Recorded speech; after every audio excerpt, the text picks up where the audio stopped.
Hello everyone and welcome. Today I'm going to be using another Coca Rosa die that they sent to me, and this is a die that creates your card panel, and it also has a little pocket detail that has some stitch edging on there for the little flap. And so I'm just going to cut it apart. This is the first time that I've broke it out and I'm using it. So you just need to snip the little pieces, and then it puts a little circle on there that you can twist and it'll pull it off, and it makes it really clean. I like how those snipped. Sometimes you have some rough edges on there, but the way that was made, it snipped really nice. So now I've brought in my die cutting machine, and this die is actually longer than my plates.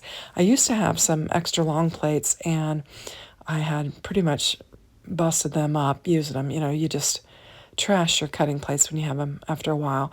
And so I have the shorter ones here, and I will have to run this through a couple of times to get my cut because these plates are not long enough, so it's not going to cut the top and the bottom all in one piece just because it's too long. So I'm going to get it clear to the edge there and run it through. And I did put tape on there because I know that I'm going to have to shift those plates, so I need to have that paper taped down. So I'll just shift them. And I'm using a magic mat, and then the top cutting plate is what I'm doing. But I just shifted that and took it, and I'm going to get all of this out of the way, and then I'll come back in with it. So now I've got it cut, and I've got a little bit of something from my cutting plate on there. I'm going to use my eraser and clean it off. Sometimes if you don't get all of the sticky stuff that they tack the die down on the packaging, you'll get some of that on your plates, and it will leave a little sticky edge on there. So I think that's what I did, and I just needed to clean it off. Here I'm showing you how it's etched, and I'm just taking my bone folder and laying it down, and this is how this card comes together. I thought this was an interesting die when I saw it. They basically ask you to look at some dies, and then they'll send them to you. So this was one that I thought was interesting.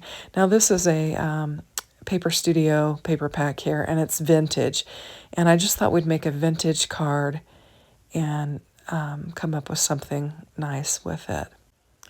So I'm just picking some pattern papers that I think will look good together. And I'm just going to use these two here, and I think it'll be really pretty. I chose this craft cardstock for the base, and then since I did that, I thought, well, I'm going to do a vintage card. And so I'm just trying to decide, do I want the pink on the flap, or do I want the green on the flap? I'm just trying to decide what I'm going to go with here.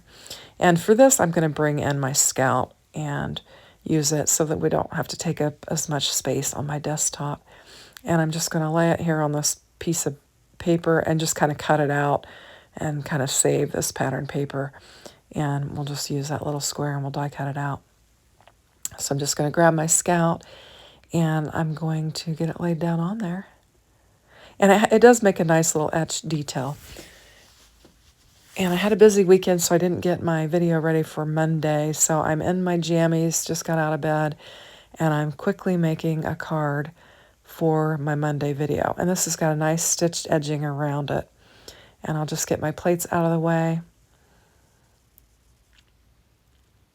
And then we'll get this laid down on there.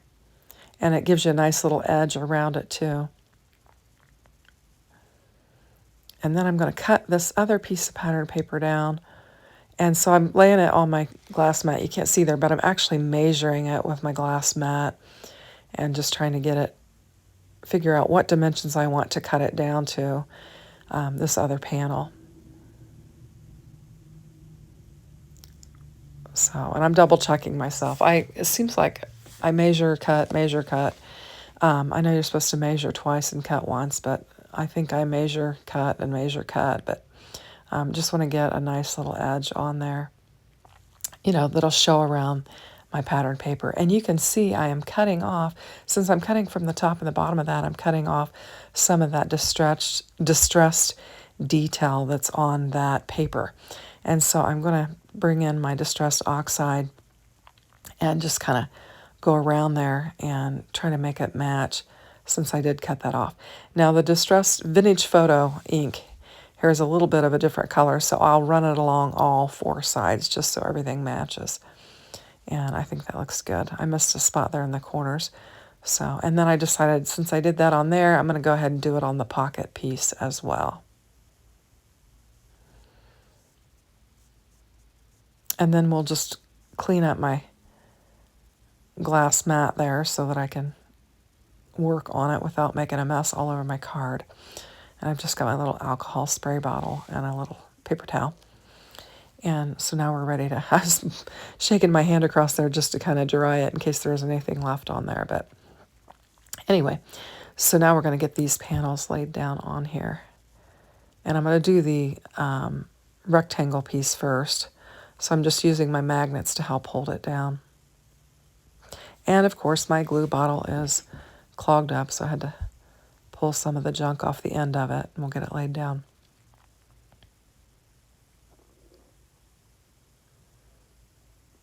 I like to make a vintage card every once in a while. It kind of speaks to me, and I think it is fun to do something different every once in a while. And I just thought the craft cardstock and this really went nicely together.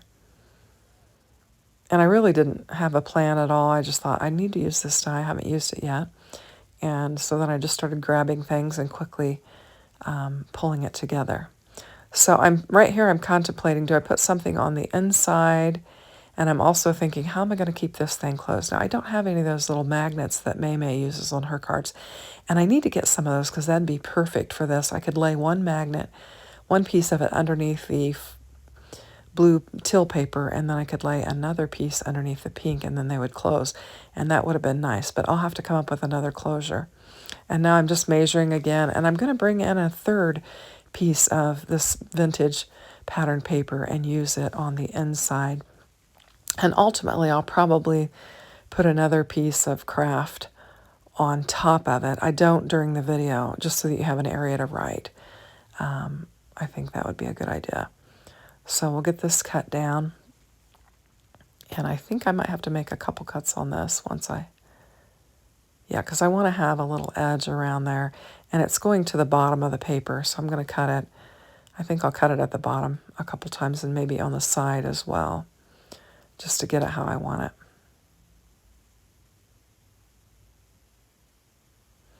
And yep, we're going to cut it again.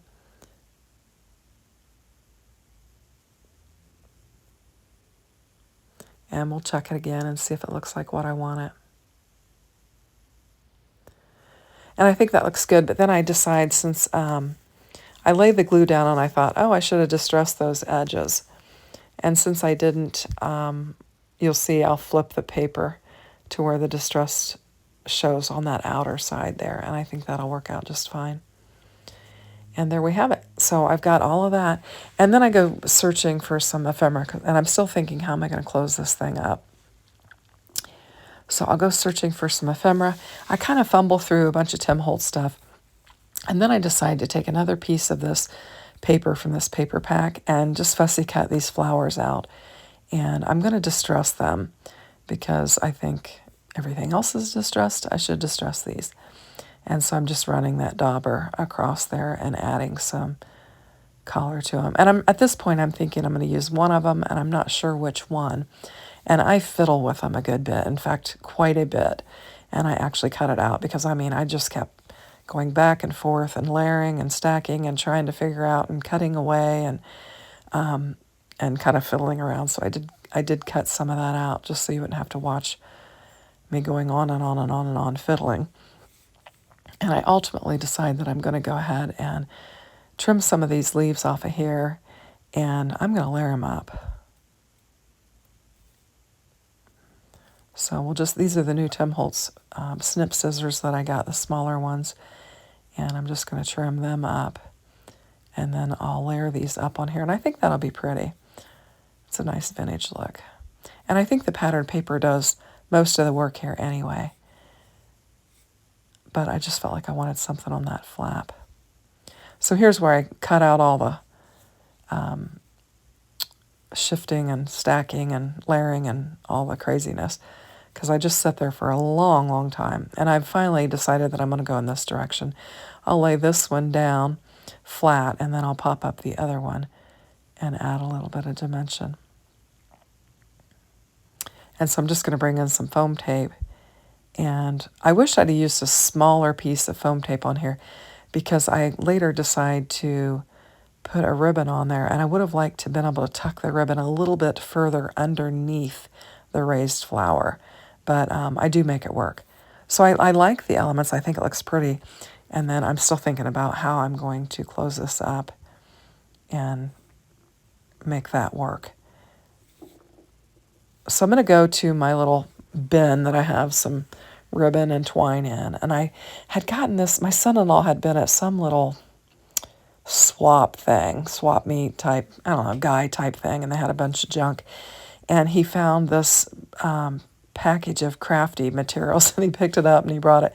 And it had these ribbons and several like little tiny envelopes that were gold foiled, and they were really cute. But anyway, he picked those up for me, and I thought this would look good with this vintage look. And so I grabbed it and I cut it off, and I guess right now I'm thinking what I'm going to do, and I decide that I'm going to put a little bit of tape on the back of that tape runner, and I'm just going to roll it over on top of it and just kind of make a sleeve, which you can't see very well.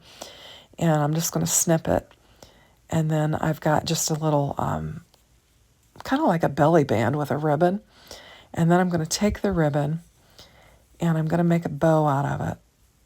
And so I'm just going to make a little bow and get it cinched up and make it tiny enough that it'll fit on there. And then just snip the edges. And then I'll grab that tape runner and put another blob of tape on there, and then we'll hook it down. And this is how we will keep our little thing close. And I think it turned out really cute. I like it. It was a simple card, but I think it's a very pretty card. So I hope you like it. Thanks for watching. Have a great day. Take care. Bye-bye.